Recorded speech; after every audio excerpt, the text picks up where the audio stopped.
We're going to be doing a deep dive and having a little bit of a chat into how in my late 30s did I become 5 books deep in self-publishing. Hey, are you ready to open the next year chapter? I'm Alison Sack with over 20 years in the cheerleading industry, and somehow I ended up as an author too. I'm here to give it to you straight. No fluff, useful tips, and all the perks from life on the mat and in the books. Whether you're doing the laundry, driving, or just trying to survive, you're in the right place. So grab your coffee or your jug of water and let's turn the next page. So this journey has been completely unexpected. We will start there. This was becoming an author, writing books, and anything along those lines was never in my plans. It was not something that I ever considered doing. It never crossed my mind, not as a child, not as a teenager, not in my 20s, not even in my early 30s, to be honest. It's just not necessarily something that I thought I would be able to do. I've never considered myself to be a good writer. I've never considered myself to be good with words, with the way sometimes I talk. Just doesn't come out as it should do, and how is, I guess, grammarly correct and all of those things. Now, where I've started with that, I'm going to tell you right now at the beginning that I do have dyslexia and I do have combination ADHD. So this was just something I never considered doing. Now, in saying that, what had started the whole author journey and what gave the idea, right? What inspired me to even start doing this? And the whole thing that kick-started this whole journey was actually our son. And at the time when I started this, he was 6. So what happens is he, a lot like me, struggles with reading, writing, all of those things. He also has dyslexia. And he would struggle with these things, and I would be, and still am, looking for ways that I can help him with his learning. Now, in combination with that, our son has always loved me to tell him stories, and I guess I would consider myself more of a storyteller than I would an author, simply because my imagination, I love creating things, I love making things, I have a very vivid imagination, and it can kind of go a bit wild sometimes. But in saying that, our son, he would always ask me to tell him stories. So whether that be, we'd be in the car waiting for my husband in a shop or at bedtime or whatever it might be, he would ask me to tell him a story about whatever was on his mind. So that could be his favorite toys, it could be something he's seen, or it could be a ladybird on a leaf. Like, he would literally pull anything off that he wanted me to make a story up about. And I can quite easily do that and ramble on and be totally fine off on a tangent. So he always loved that.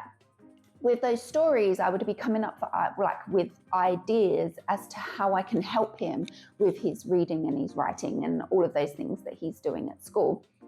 And it got me thinking to myself, well, if our son is having these problems with reading and writing, I know for sure, because I've coached many athletes over the years that have various different difficulties and learning and all of those things. I've coached many over the years, so I know that there are athletes out there in cheer that do struggle with different kinds of learning difficulties. So I thought to myself, you know what, I'm going to check to see if there's books out there that are for cheerleaders, that are relative, they use our current language, use all of the things that we do in our culture, especially All-Star, and see if there's books out there for 5 to 8-year-olds. Now, we're talking picture books, right? That's these ones. They're like picture books where they don't have too much writing. They might take an adult 5 minutes to read, like a 5-minute bedtime story. If a child is reading, then it's probably going to take them maybe double the amount of time. But there really isn't, even still now, there still isn't books out there for that age group. There's a lot of chapter books, or even still, I wouldn't even use the word a lot, because if you compare it to other sports, we're not even remotely in the same numbers. But that's a whole other video I could do about that. So I've just thought to myself, you know what? I really want to write these books, and I just have one. I just wanted to do one to start with, and just write books that somebody out there, some little human, is just, one, going to love to read, two, it's about their favorite sport or a sport that they're considering doing, and three, if there are children out there that are struggling with reading, that this might help encourage them to read, especially with it being about something that they love. And that's really where it came from. It came from our son inspiring me to do it. He is super creative like me also. He's very arty, and he just pushed me, and I wrote the story and I read it to him, and he liked it, and he said I should do it. So here we are, 2 years later, 5 published books currently at this point in time, and I am working on the next ones. So yeah, that's really where it come from. He really just inspired me to publish these books, and I do have help, even though I am self-publishing. I do have an editor, and I do have an illustrator. I do all of the formatting myself. However, with the actual books, I do have people that read the stories before I publish them, and I do send them to friends of mine that own cheerleading programs. They own their own gyms. I do send them to athletes that are current athletes in that age, to make sure that it is in line with what they're vibing with, it's what they want to see. Should I change anything? Should I add anything before I do anything else with it? So that's pretty cool. And the other thing that kind of has added to me actually writing books is my dad and my granddad are really good storytellers too. So my granddad, he used to tell my cousin and I stories about a little boy called Little Tommy Tucker, and he was a little boy that lived on a farm. So when we used to have sleepovers at Granddad's house, he would tell us about little Tommy Tucker, and he would tell us the stories about him. And he also had a great imagination. My granddad was very, very creative, very good with his hands. He used to do a lot of woodwork and building, and he had a shed where he would just always be building rocking horses and airplanes, and he loved to draw, so he would always be drawing horses and farms and stuff like that. And my dad is also very good at storytelling. He's very dramatic and very creative, and he's got a bit of a flair. So I feel like I've been influenced them through those quite a lot. I did actually reference my granddad. His name was Eric. He's passed away now, but he is a character. I gave a character not remotely like my granddad, but I did name him Eric in the second book as a nod to my granddad for all of his storytelling. And that's really what's brought me to this stage of becoming a self-published author. It really is the athletes, and feeling like I want to help those people out there with their reading, give them something that they love and encourage them to read.